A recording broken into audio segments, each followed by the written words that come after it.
Hey guys, I have a special treat coming up for you today, but first I want to explain where I am at.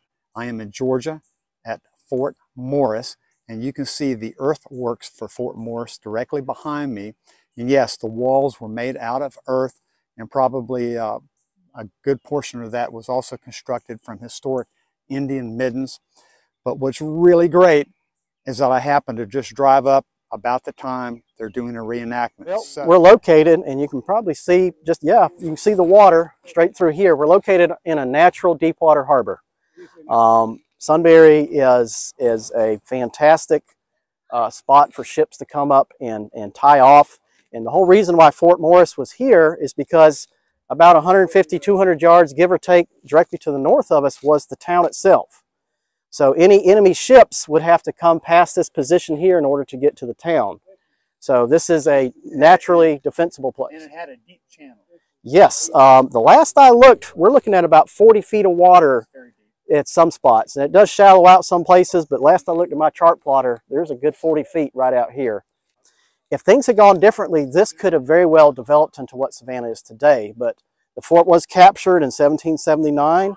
But just about 6 weeks prior to it being captured in January 1779, in November of 1778, on November 25th, Colonel John McIntosh, who was in charge of Fort Morris, received a letter from Colonel Fuser of the 60th Regiment of Foot, demanding the surrender of Fort Morris. Well, Colonel McIntosh famously wrote back to Colonel Fuser. Part of Colonel McIntosh's letter, I'm wetting my fountain pen there, said, "We, sir, are fighting the battle of America, and therefore disdain to remain neuter till its fate is determined. As to surrendering Fort Morris, receive this laconic reply, 'Come and take it!'" Exclamation point.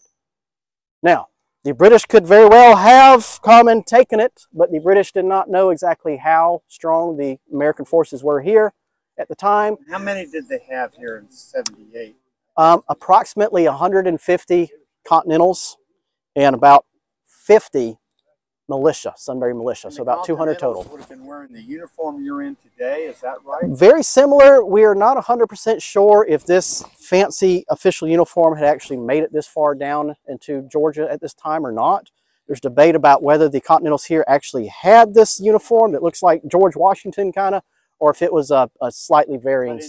When in 79, when the British took Fort Morris, I guess it's in January, how many troops would the British have had, and how did they do it? The British had about 1,000 troops. Oh, wow. And how they did it was with siege artillery. The British set up, just to the south of us where these houses are, across the marsh over there, set up some howitzers. I can see a modern house 200-300 yards across the marsh. About that position is one of the positions the British howitzers were set up.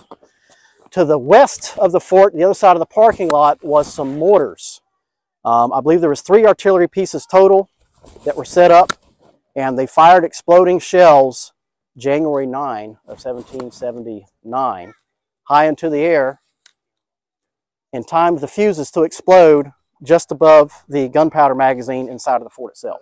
And there was not many casualties. The reports vary a little bit.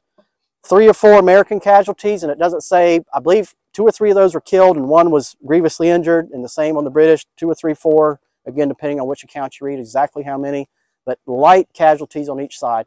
But the barracks did catch fire from the artillery bombardment. And did the powder magazine go off? It did not go off, but it was close to going off. And so they had to focus their effort on putting out the fire before the magazine went off. And then it comes to 1812, Mm-hmm. and the fort didn't see any action, but did they work on it in preparation like they did some of these other coastal defenses? They did, and the extent of that work is debatable. Some say the whole thing was reconfigured during the War of 1812.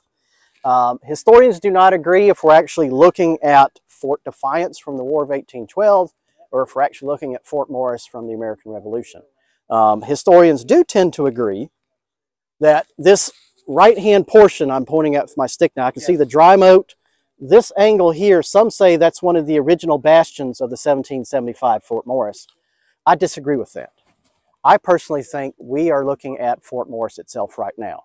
And one of the arguments I say is this. What that is what's called a glacis, spelled G-L-A-C-I-S, or glacis. And what the glacis does is protects the main wall from incoming shot.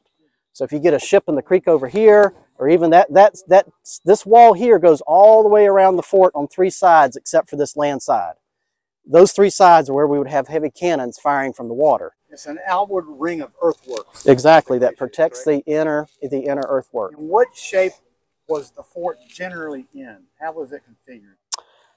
It was called an irregular quadrangle. Okay. And it's hard, it's an imperfect, it's almost like a pentagon almost, okay, when you account for all the angles. There's some places in the museum where you can get a good picture or video of the actual drawing of it. Nice. That'll show you the shape. There's a nice diorama in there that has the shape you can get from it, but it was called an irregular quadrangle is the proper name of it. Let's show and tell a little bit about the small arms of the time period. I say that a little bit tongue-in-cheek because this small arm is a 75 caliber smoothbore musket.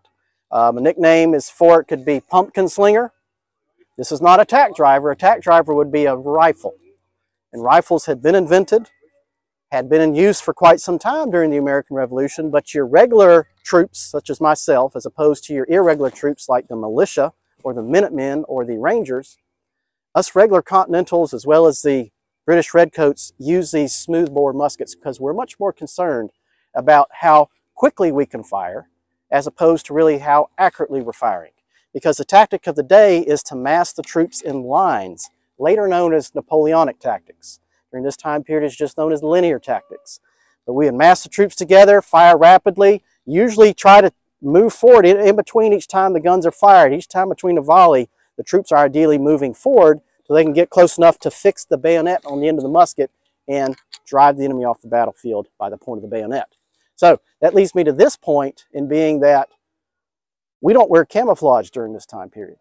Several reasons for that. One is simply it was considered cowardly to cower and hide from the enemy. If you hide from the enemy, you're demonstrating just how afraid of the enemy you are. Now, in all reality, there's a whole lot of fear going on inside of here. But we don't want to display that to the enemy. Again, our job is to get out there, form our lines up, fire the volleys, move forward, fix the bayonets, drive the enemy off the battlefield. How are we going to accomplish that if we're hiding over here in the bushes? So, some of the irregular troops did that, and it worked very well. And of course, people that wear camouflage today are not cowards by any stretch of the word, but during this time period, that's part of the reason for the brightly colored uniforms. And also partially, maybe all that cloud of smoke, that fog warned the battlefield. The brighter the uniform, the easier for the officers looking from afar down into the battleground to kind of see what's going on. This is a original brown bess here, John. This is one of your originals? Yeah, that's original. All right. So this one's original. This one is actually about 250 years old. So we're not going to fire the original one today. We do have a replica we can fire. How much does that weigh? This particular one, nine-ish maybe with a shorter barrel, 10 pounds. And so this one, today, your military weapons are all standard, the exact same weight. This has some variables because the metal part, the lock and the barrel, were made from different vendors. And also it's got a natural wood stock. So wood is of varying densities. So some guns that had a more dense walnut stock would weigh a little bit heavier than one that had a lighter stock. But a well-trained soldier is supposed to be able to fire this thing 3 times in a minute. So that's every 20 seconds loading and firing the weapon. In order to shoot that quickly, you have to use cartridges. Cartridges today are metallic cartridges made out of metal. Well, during this time period, the cartridges are paper tubes. But this is fixed ammunition because your propellant, your projectile, and your primer are all fixed in one package.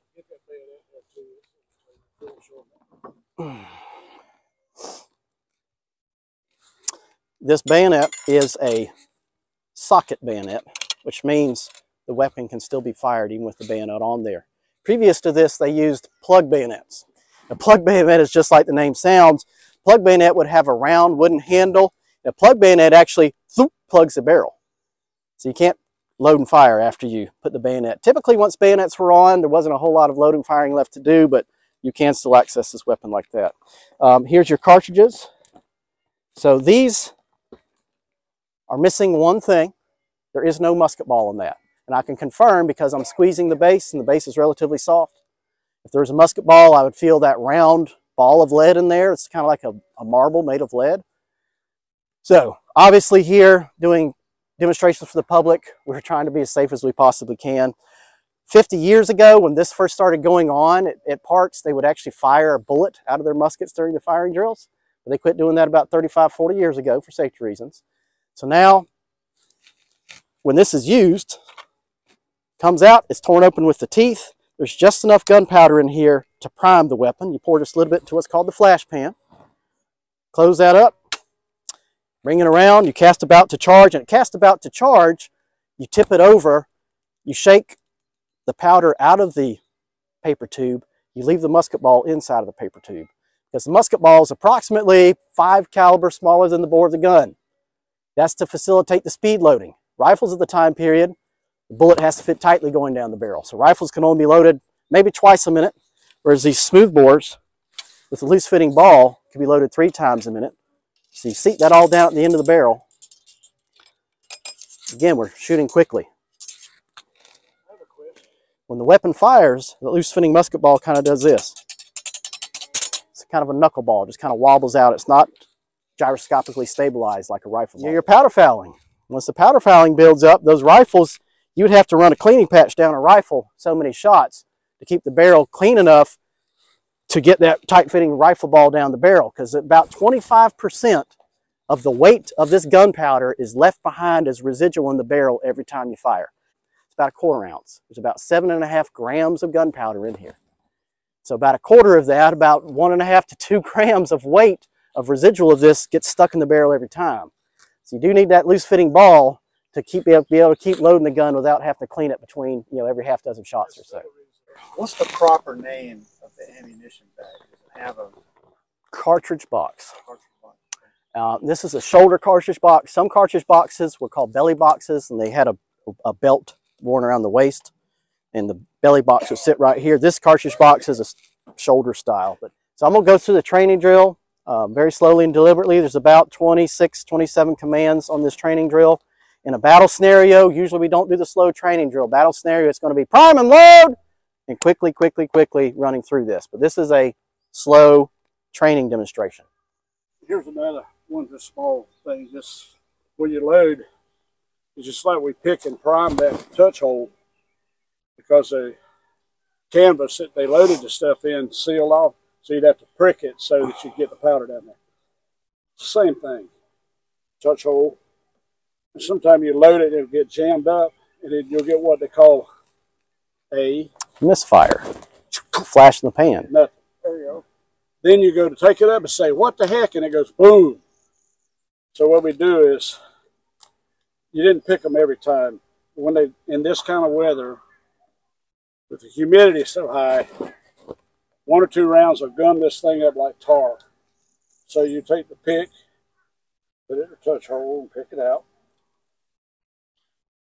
Then you load the rest of it. You prime, that's it. Okay? So if you see that thing go, you stop everything for a minute at least. Would you be able to demonstrate a flash in the pan for us for educational purposes, maybe? Absolutely. Yeah. All right. So he's going to demonstrate what's called a flash in the pan, which can happen unexpectedly. So at your leisure. I'm not going to do the whole thing, but I'm just going to prime the pan. All right? 10-4. So he's going to intentionally cause it to misfire this time, so you can see the flash in the pan. Cock, fire lock, present, fire.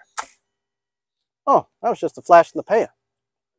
So that can occur when you don't want it to. So that's why you keep that vent picked out, keep the frizzen wiped off. The vent picking is what's going to dictate whether or not it can have a flash in the pan.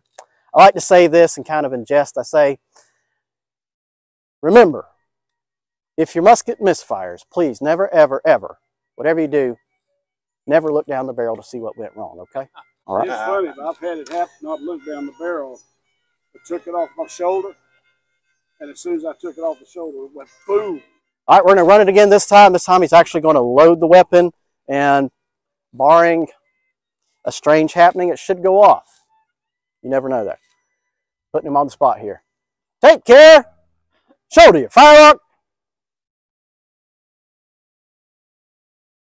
Join your right hand to your firelock. Poise, firelock. Rest, firelock. Half cock, firelock. Handle, cartridge. Open, cartridge. Prime, cartridge. Shut your flash pan. Cast about to charge. Charge, cartridge. So here the powder is coming out of the tube. The tube's going in as wadding. If there was a musket ball inside the paper tube, it would just stay inside the tube with that little bit of paper wrapped around it to keep it tightly in the barrel. If the musket ball did not have that paper wrapped around it and you tilted the barrel down, it would roll out of the gun if the gun was clean. Withdraw your rammer. Shorten your rammer. Place it in the barrel. Ram down, charge. Recover your rammer. Shorten your rammer. Return your rammer. Cast off your firelock. Your right hand under the lock. Sorry. You're good. Poise, firelock, you're good. Rest, firelock. We're going to fire for real this time. Prepare yourself. It's not nearly as loud as a cannon, but my standard warning is put the palms of your hands over your ears right before it fires. Full cock your firelock. Present. Fire. Recover. Order your firelock. Very good. Excellent. All right, so that is the loading and firing of the small arms musket. It's kind of like the cannon. Since we did not throw a projectile down range, the gun really didn't recoil. If he'd had a musket ball in there, that musket kicks about like a 20 gauge, maybe a 12 gauge shotgun, depending on how tightly the round is fitting the barrel and various factors. Today, we're very familiar with standardization. Weapons are standardized, uniforms are standardized, measures are standardized. During this time period, not as much as you would think it would be. You would try to make those rounds consistently, but there would be some varying factors due to your rounds. Sometimes just the gunpowder. The gunpowder could be adulterated by an unscrupulous gunpowder middleman that gets 110 pounds of very fine, excellent grade gunpowder. Well, same vendor takes 10 pounds of very fine black dirt that looks just like gunpowder and mixes it into that 110 pounds. Now he has 120 pounds of gunpowder for sale. And you end up putting that in your musket cartridges and don't know the difference. That cartridge is not going to perform as well as the one that didn't have that little bit of dirt mixed in. We'll be firing about a half charge ceremonial round today out of the cannon. This cannon that we are going to fire is a fully functional replica of a British model 1780, for the year 1780, 6-pound field gun. The reason why it's called a 6-pound field gun is the field gun part comes from the barrel being mounted on what's called a field carriage or a field truck. Notice how the carriage has tall wheels that are, beyond, between your waist and your shoulders, the height of the wheels there. The axle has, above your knees height clearance on the axle there. So this gun is designed to be taken on campaign and travel around and engage the enemy where they are found. So this is a portable field gun towed by oxen, or ideally horses, but usually oxen or something else like that would tow this cannon around. We call it a 6-pounder, and for dramatic effect, I'm going to pick this up this high and drop it from here onto the bleachers. Hang on to your phone. This might knock your phone over. Here we go. Oh, feel that? Dang, I dropped that 2 feet. Just gravity. That's 6 pounds of solid iron there. This is not an exploding cannonball. During this time period, we did not fire exploding cannonballs out of cannons. We only fired exploding cannonballs out of howitzers or mortars. The difference between cannons and howitzers and mortars is the direction of the shot. Your cannon, like you see this one here, see how the barrel's pretty flat? It fires at a flat trajectory. So if the British had used field cannons to besiege Fort Morris, they would have had to have fired through the wall to hit the enemy on the other side, being the Americans. So they did not use regular cannons, they used howitzers and mortars. And there is actually one howitzer inside of the museum. If you walk through the 3 rooms of displays, there's a big blue painted cannon carriage with a shorter cannon on it called a howitzer that's kind of pointing at an angle like this. You also have mortars that point at angles kind of like that. And those types of artillery pieces would fire exploding shells. Well, this cannon fires solid shot. It will fire also expanding shot. An expanding shot's just like the name. This is 2 cannonballs connected with a chain, and when it comes out of the cannon barrel, it expands and goes down range kind of like so.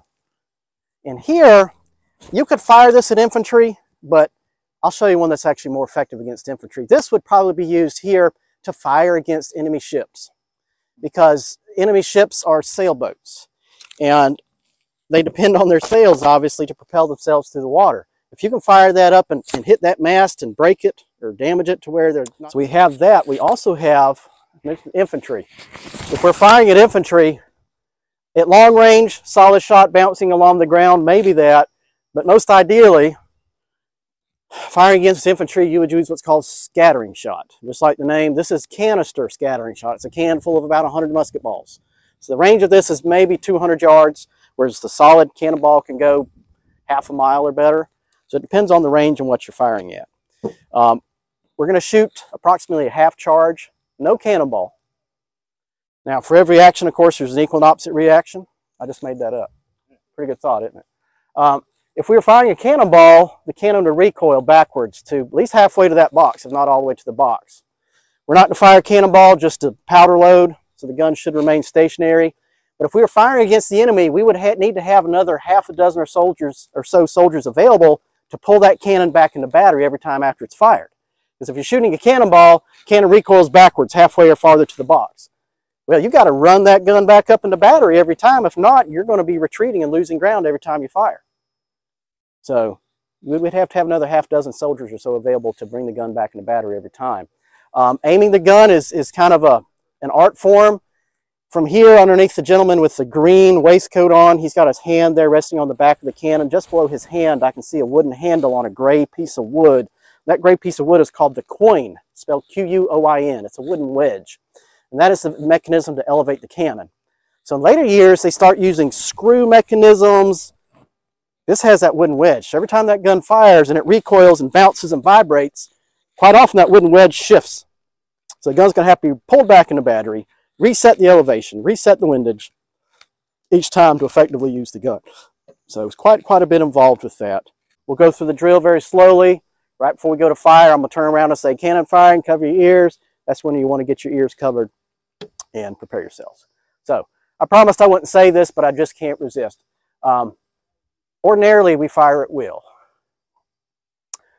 Will did not show up to work today, so I'm going to need to ask for maybe another volunteer to go down range. And, well, very good. That's just a joke. Will doesn't, we don't have anybody here named Will. Ordinarily, fire at Will. All right, very good. All right, here we go. Good luck, Todd. You got this. This is Todd's first time. Todd is here on the front left on the worm to put him on the spot there. It's Todd's first time on the cannon crew. Cannoneers, pick up your implements. All right, so we're going live. We're going to put powder. Of course, no cannonball, but we're going to put powder in there. I'm going to kind of try to describe to you what the process is here. Tinned vent. So the vent is a vent. There's a hole drilled in the back of that cannon barrel on the top that vents the outside to the inside. The vent is where the fuse goes in, and you always cover that vent up with your thumb when you're loading the cannon. That way, if there's any remaining sparks inside the barrel from the previous shot, there's not any air coming through from both ends as those tools are going in, because that could increase the heat level and cause a premature discharge. Pick up your worm, place it in the barrel, worm the piece. So the worm is a big corkscrew on a pole. It is also called a wad hook. There's also a couple other names for it, but the worm goes in, and just like he's doing, he's putting it all the way into the barrel, twisting it around and pulling it back out. The first time you do that before you fire, you're just making sure there's no debris inside of the cannon barrel. So for all I know, somebody put an empty can of Coke down that barrel last night. We got to make sure it's clear before we try to load this piece. So the worm, if we are firing rapidly, historically the gunpowder was contained inside of a cloth bag. So you can imagine every time that gun fires, pieces of that cloth bag get stuck inside of the barrel, and those could harbor sparks. So that worm goes in there to hopefully remove any of that debris outside of the barrel. Pick up your sponge, place it in the barrel, sponge the piece. So the sponge is kind of the second safety factor. In case that worm misses any pieces of debris that are still smoldering, the sponge goes in and dampens those out because it's damp. It also can help cool the barrel during rapid firing. The sponge also helps clean the barrel just a little bit as well. Carry forth the charge.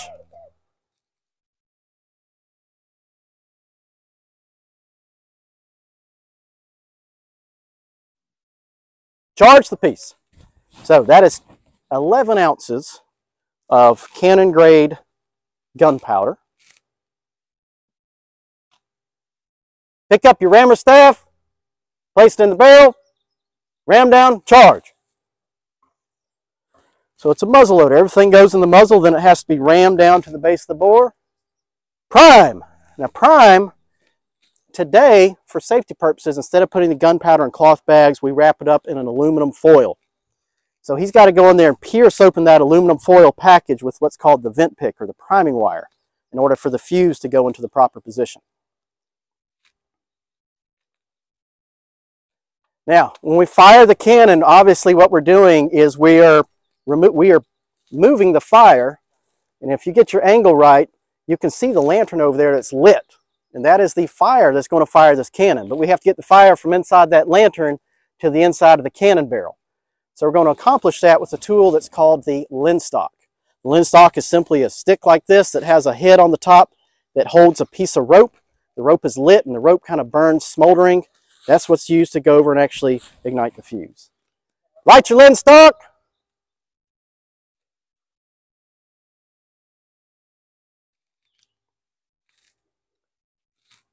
If we were in battle rapid firing the cannon, the linstock would be lit ahead of time and it would remain lit. You know, we would not be extinguishing and relighting it, obviously. But since this is our first firing of the day, we just lit it. Blow your match, Will. Here we go for real. Cannon firing, cover your ears. Cannon firing, cover your ears. Prepare to give fire. Give fire. You just gotta love it when things end in a bang. And at this point, I have to give a huge shout out and a mega thank you to Jason Baker, the ranger at Fort Morris, who you saw in the Continental uniform, his staff and volunteers. They are absolutely the best. And should any of you plan to tour coastal Georgia, Fort Morris is a must-see stop. The museum's wonderful, and you can't beat the scenery. Finally, should any of you be interested in learning more about me, please see my website in the description below, bobhlee.com. Other than that, thank you for watching. We'll see you next time.